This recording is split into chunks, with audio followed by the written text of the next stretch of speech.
one of these hair bandanas. They go by many names. Sometimes it can be called a rosy wrap or just a hairband, but it's a great way to use up your leftover fabric from previous sewing projects, or if you are new to sewing, it's a great beginner's project for you to try. So before we start this project, there are a few bits and bobs that you will need to get in. You're going to need some fabric, which is at least 40 inches in length. You're going to need a tape measure, matching thread, scissors, fabric pen. You can also use a fabric pencil or even some chalk. You're going to need a needle, a ruler, some scissors, I've already said that, and like a chopstick or a knit needle to be able to push your band through what you have. And quickly look at what else you need. Oh, hairpins. Not hairpins, sewing pins. Basically pins to pin your project together while you're sewing. That is what we need.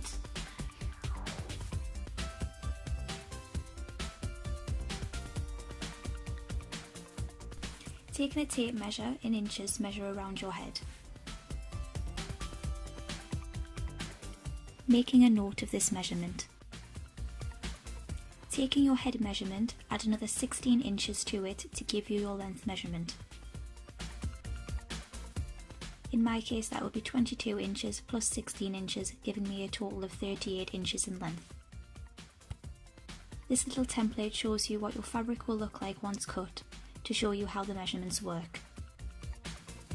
While we now have a length measurement, this excludes a seam allowance, so we need to include that. I'm using a 1/2 inch seam allowance. This needs to be added before and after my 38 inches. We now need to work out the width of your hairband. I like mine to be around 3 inches, so I can either wear it thick or fold in half for a thinner band. As before, we need to add that seam allowance in. This leaves me needing to measure a length of 39 inches by 4 inches to create my bandana.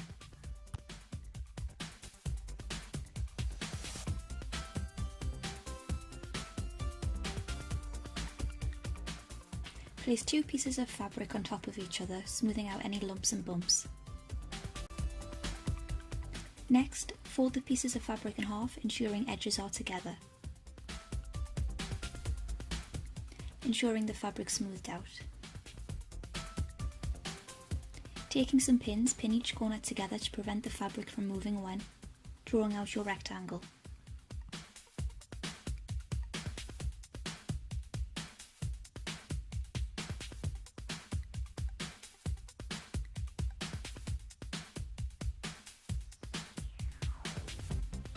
Thankfully, the length of my fabric is the exact length I need for this project, so I don't need to mark out and measure the fabric length.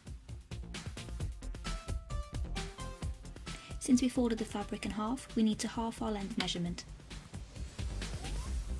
So my length was 39 inches, half of that is 19.5 inches, so I need to measure across 19.5 inches. Once you've measured and marked out on your fabric your length measurement, take your ruler and fabric pen, marking a straight line for where you need to cut. Next, take your tape measure and measure down from your length measurement line your width measurement. In my case, 4 inches down from that line. Again, take on your ruler, draw a straight line along those dots to mark your cutting edge.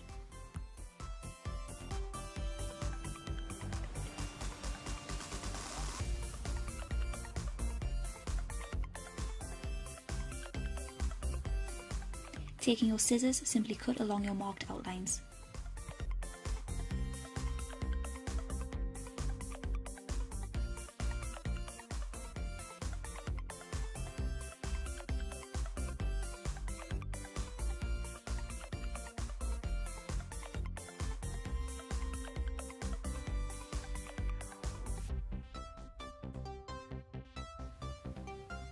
Unfold and lay out both strips of fabric. You should have something that looks like this. Taking one of your fabric pieces, turn this upside down so both right sides of the fabric are facing each other. Pin the edges together all around your fabric.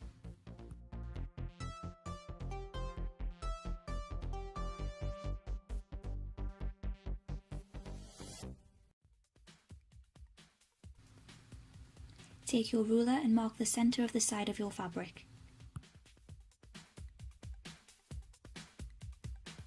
Again, take your ruler, this time measuring 5 inches in, first along the top of your fabric, then repeat along the bottom side. Join the dots with the centre dot.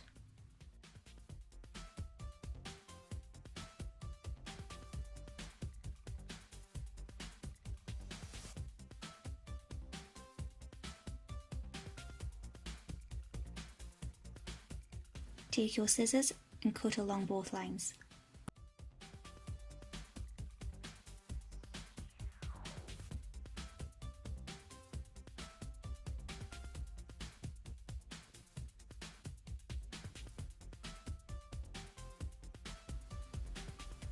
Pin the edges back in place, then repeat this process on the opposite side. Once done, you should have something that looks like this. Folding in half, locate the centre of your fabric and place a pin lengthways into your fabric. This is to mark a no-sew area. Try to mark a gap of between 2 to 4 inches. Go into your sewing machine, start sewing after the inserted lengthway pins. Remember your seam allowance size, that's how far in you need to sew. In my case, I'm sewing half an inch. Sew all the way around your fabric, remembering to stop at the beginning of your lengthway pins to leave in that gap. Once you finish sewing, lay out your fabric, taking your scissors and cut off the end points. Be careful not to cut through your stitches.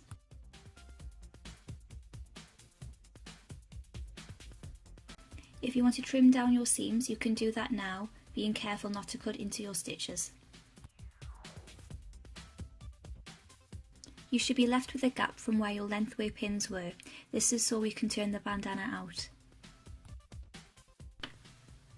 Taking a chopstick or knitting needle, pull one side of the fabric over it and pull through the gap in the fabric.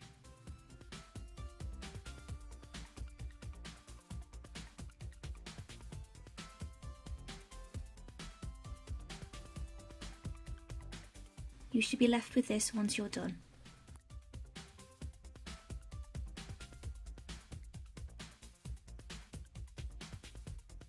To finish off the stitching, you need to slip stitch the 2-inch opening closed. Ensure your seam allowance is folded in and begin pinning from one edge to the middle of the gap.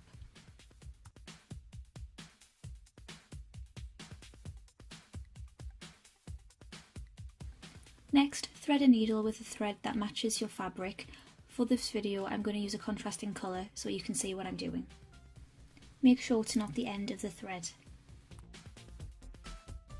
Insert your needle and thread it from inside the fabric on the seam allowance, coming out at the fold.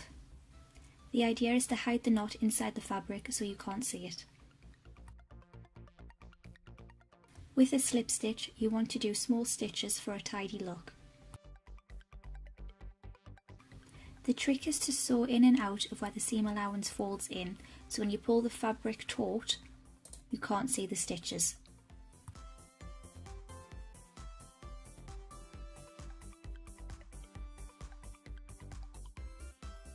As you can see, the stitches remain hidden.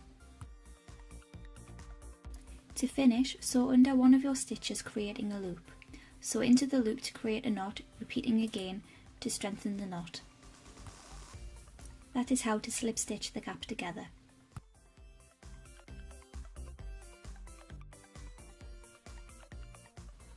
That is your bandana done.